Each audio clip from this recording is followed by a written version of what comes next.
WFSB Plus original. This is the Capitol Rundown. Hi, everyone. Welcome to the Capitol Rundown, our exclusive streaming show here on WFSB Plus. I'm Kara Sundlin.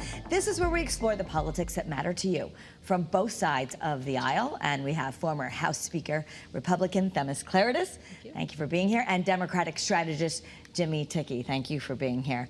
All right, so we have so much to talk about. We want to give you all the information you need in a short amount of time. But let's start with the budget, because we're seeing the negotiations happening at the federal level with what Trump is calling his big, beautiful bill that passed the House. Now it's in the Senate. And then we'll get to the state, because they're intertwined, especially for Connecticut folks. So, Themis, let's start with you. There are some Republicans who really don't like this bill in the Senate and think it's not really a Republican bill because it adds too much to the deficit. Well, as with every budget bill, whether it's on the federal level or the state level, there are objectively good things in it and there are objectively bad things in it. It just comes down, at the end of the day, can you get a majority of your members to vote for it? And the House, obviously there's many more members in Congress in the House versus the Senate. And the districts are much bigger in the Senate.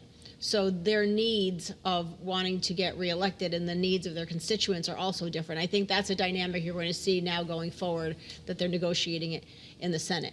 In the House, they passed a bill, and there are some good things in it. I mean, there's big tax cuts. Everybody likes tax cuts because it gives you more money to spend. The problem is, what does that mean? Right? There are ramifications to that. So they're also estimating that we're going to have add almost $4 trillion to the deficit. That's the bad thing, right? So a good thing, tax cut. Bad thing, it adds a lot of money to the deficit. We're taking taxes off tips, for servers. Again, to all my server friends, I understand that, but why is their income different than other people's income? Mm-hmm. We are allowing people to, have a higher child care tax credit, allowing people 65 and older to put more money to deduct more money from their accounts. So there are good things in it. There are good things in it, but what does it mean? And that's the problem that the Senate's having. The Senate doesn't think they're cutting spending enough, which I think a lot of people agree with. The Senate doesn't want the deficit to go up $4 trillion. We already have a $36 trillion deficit. That's a lot of money. And the Senate certainly doesn't want these cuts to Medicaid. What I do find interesting is it's easy in your mind to separate conservatives versus liberals versus moderates, but there are a lot of mixing and matching in regards to that. Susan Collins, a senator from Maine, Lisa Murkowski, a senator from Alaska. They're both Republicans, but they're moderate Republicans in the Senate. And I believe Josh Hawley, who's a much more conservative Republican. All three of them are saying in the Senate Republican caucus, I cannot support these Medicaid cuts, because they are just too harmful to my constituents. Okay. And I think most of us agree with that. I mean, the last thing I'll say is Senator Johnson from Wisconsin, direct quote was, I'm going to have to be the dad in this discussion and say, I know we all want to go to Disney World, but we can't afford it right now. So, Jimmy, I want to bring you into the conversation. It was on this program, and certainly if you've been reading the papers and watching the news, there was always, we're not going to touch Medicaid. We're not going to touch Medicaid. We're not going to touch Social Security. That was a promise. And it appears that this bill does touch Medicaid. Yes, it does. Yes, it does. So 13.8 million people will see a loss of their health care, whether it's elderly people, women, pregnant women, or the disabled, through the Medicaid program. It is exactly what we've talked about on this show. It is what many have been talking about as they were tracking what was happening in the House of Representatives, that this was always the plan to shrink Medicaid, which is a loss for people's health care, and that has a real impact for people across every district and every state. It adds $4 trillion to the debt. Now, Republicans in Congress often have a lot to say about the increasing of the national debt when Democrats are in power, but when they pass their bill, it adds $4 trillion to the debt. It is a loss of individuals' health care, and it's also a loss to a lot of food and nutrition programs that they've cut, and to some child care services. The food and nutrition programs spend about $6 a day on average in America, whereas Elon Musk and his government contracts that we have in the federal government are millions of dollars a day. So if you want to look at waste, look at some of the contracts that this federal government has. Don't go after the people who are living paycheck to paycheck, counting on some of the food and nutrition programs that they count on from the federal government. What I think is important for people to know is that this bill was brought up at 1 a.m. in the morning.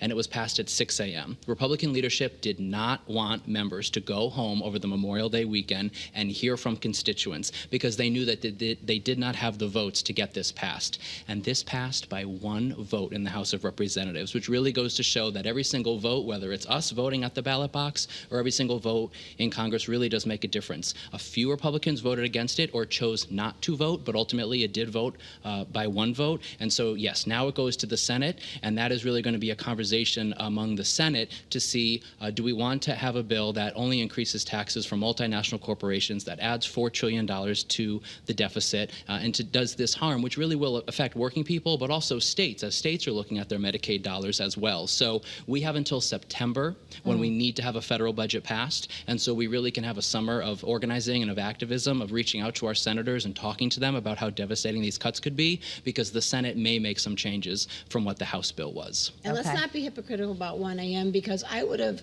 considered it a gift when I was in the legislature for 22 years with the Democrats being in control of it every year. A 1 a.m. budget vote would have been a gift to me.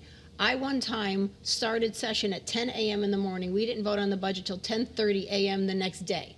So I have spent many a night with a Democrat-controlled legislature voting and debating bills all through the night because for that exact reason, because they knew if they sent people home, they probably wouldn't have the votes. So let's just be very objective. I understand that. Let's move on to the state, because I want to get to that. So the state budget's also happening right now, and it's tied in some ways to the federal government. And we're talking about the SALT, state and local tax deductions. So if you own a home here in Connecticut, and our property taxes are kind of high, we used to be able to deduct most of them, all of them, depending on. So that was cut back to $10,000, which affected people if their mortgage interest was more than that. So that's a big thing that's going on at the feds, and then how it could affect here in Connecticut, and what else. I want to kind of build the bridge from the federal government to the state government about money in people's pockets here in Connecticut. Themis? Well, that was a very significant part of the negotiations in the budget on the federal level, especially with the states where property taxes are much higher. For example, New York State and in Connecticut, obviously, but we didn't have any Congress people that were actually fighting for that at that point. But California and New York, they were fighting for that. So to your point, it used to be unlimited. You could deduct on your federal income tax all of those property taxes, et cetera. You could use them as deductions. When Trump came in the first time, he limited that to $10,000. And now they've been fighting very hard to increase that limit. And so in this particular budget that left the House, that's now on its way to the Senate, it's been brought up to $40,000, so you can deduct up to $40,000, but they phased out the amount of money that you can make to avail yourself of this. So it's $500,000 or below. If you make more than $500,000, you can't take this deduction at all. And that's very important for states like Connecticut and New York and California, because those are things that, you know, we have very high property taxes, and when you read polls, one of the number 1 and 2 issue is property taxes and income taxes, and that will help a lot of people. Okay. Jimmy, your take on both of them, the local and the federal budget, and where they connect for people. Right. The SALT tax might be the only positive thing in this budget, which is a relief for people who had been affected by that $10,000 cap that will now see that increase. And our Democratic members of Congress in Connecticut really did support lifting that cap as well. But you're seeing the impacts of the federal budget on the state budget. You're seeing the loss of any sort of federal dollars, whether it's contracts canceled for environmental programs, food and nutrition programs, Medicaid, any of those efforts at the federal level, they really do impact the state budget, because the state is planning their budget over these final weeks. The end of the session is June 4th, so they need to come out with a balanced budget by then. Meanwhile, you have this activity happening at the federal level, where their deadline for their federal budget is September. So it's also very possible that as we approach June 4th with a state budget, the state session might need to go back into session maybe later this summer or in the early fall to make some tweaks based on what we know coming from the federal level. If we balance a budget now, but then we find out that some of these Medicaid cuts and other programs are cut, that is going to have an impact on our Connecticut budget. Okay. And I Kinda think like that's what they're planning making on a budget doing, and too. finding out you might get a big pay cut at work. Yeah. Right. You need to know what you're working with, and given the timeline and given the chaos of the federal government, we need to know what are the cuts going to be so that we can then plan in Connecticut. We're going to keep watching the budget for everybody, but I want to move on to the other big story that came out since we last did the show was former President Biden's prostate cancer. It's a level 9 on the scale of 1 to 10. There is concern, certainly lots of articles have been written. Was there some sort of a cover-up? Did he know? I want to have you both comment on what this means for a president to have a former president to have such a serious health concern, but also recently out of office. So Themis, what's your take on the Biden health issues? I mean, I think it's obviously very sad. Nobody, no matter what party you are, you don't want to see somebody else sick or worse. So I think everybody feels for he and his family. But, it brings back the question. And at the same time, like the next day is when Jake Tapper's book came out called Original Sin, that talked about the entire campaign and what there was a cover-up, and were there really health issues, et cetera. And and I think that it really matters.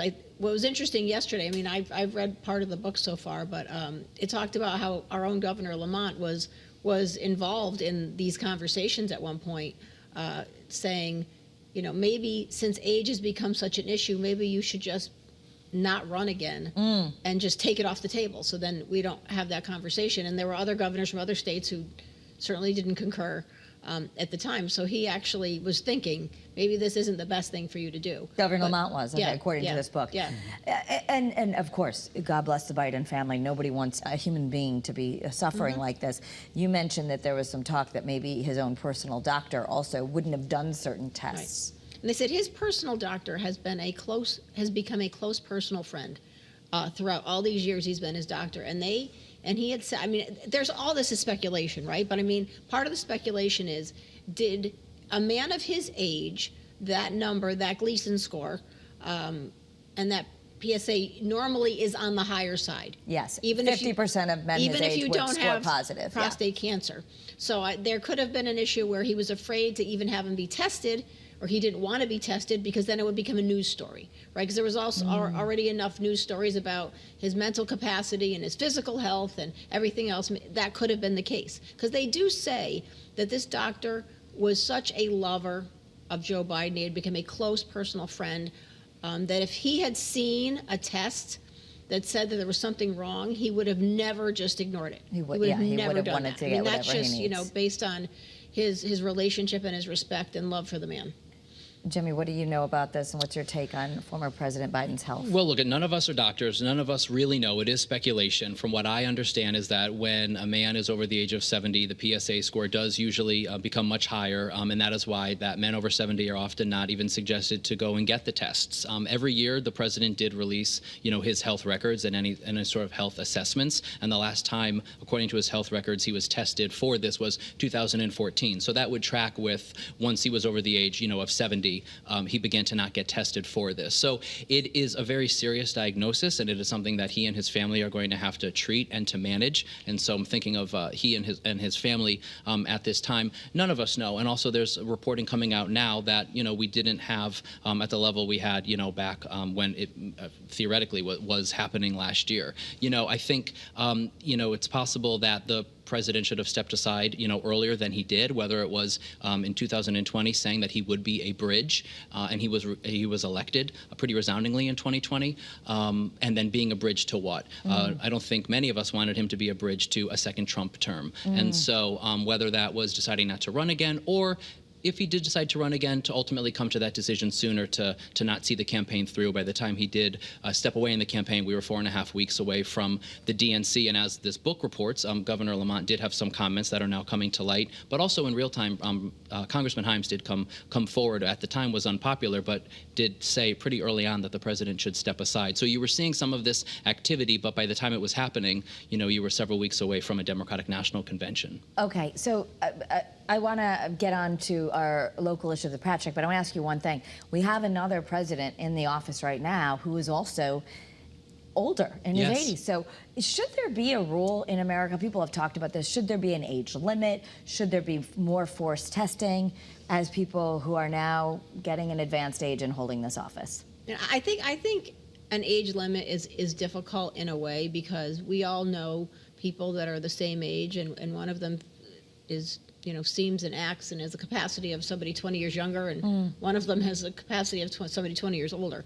But I do think that the American people are owed more testing, and beforehand, during, and after. I mean, we have lots of physical tests to join the state police, to join lots of things. Exactly. And we just saw that President Trump and his physical weighed like 225 pounds. Like, I don't know when he last weighed 225 pounds, but not in his maybe as an adult life. So I don't even know when you even get them. Like, what is the obligation to put that information out in an accurate way? And it goes back to what you're saying about, friendly doctors. When the president is basically, this current president is basically called, physically fit, 220 pounds. I don't think so. But I don't believe in any sort of age limit or age test at all. But I do think more forthcoming. And also, that's what a good campaign is supposed to do. This current president, Donald Trump, didn't attend any of the debates with, his primary opponents. So I think, running a really good campaign and being very public and being very open while releasing accurate medical reports, which presidents do once they're in office, is a conversation to be had. Because we also, some might want to talk about the former president, but we have a president in office now who's also of advanced age, and one's physical fitness as well as mental capacity should be considered. Let's talk about the Pratt strike as we speak. They returned to the negotiation table yesterday. There's been a stalemate in this. What are you guys hearing? I actually spoke to some union leaders who are cautiously optimistic. The conversations continued through the night, and they will continue on the other side of this weekend. So the hope is that a deal could be struck so that the workers could go back. This has now gone on for as soon as next week? Well, the hope would be that they could at least strike a deal on Tuesday, I am told. Wow. So let us hope that there could be, because we want these guys and gals to get back to work. It's good for the business. It's good for our workers. And also, it has now gone on for so many weeks that they are losing their health benefits. And so, we don't want to see that happen. We want people to be working with rising wages and their benefits for the company. Themis. Well, I go back to I mean, certainly I want this to end, and I want everybody to kind of get what they need to get out of it. But I keep going back to the one of the main reasons why the workers are saying they're striking. They need more assurances that the company will not leave and go to North Carolina or another state or Germany, which is where the parent company is from, because it's cheaper. The problem is that it is too expensive to live here. It is too expensive to have a business here. And that is the main problem with businesses and individuals.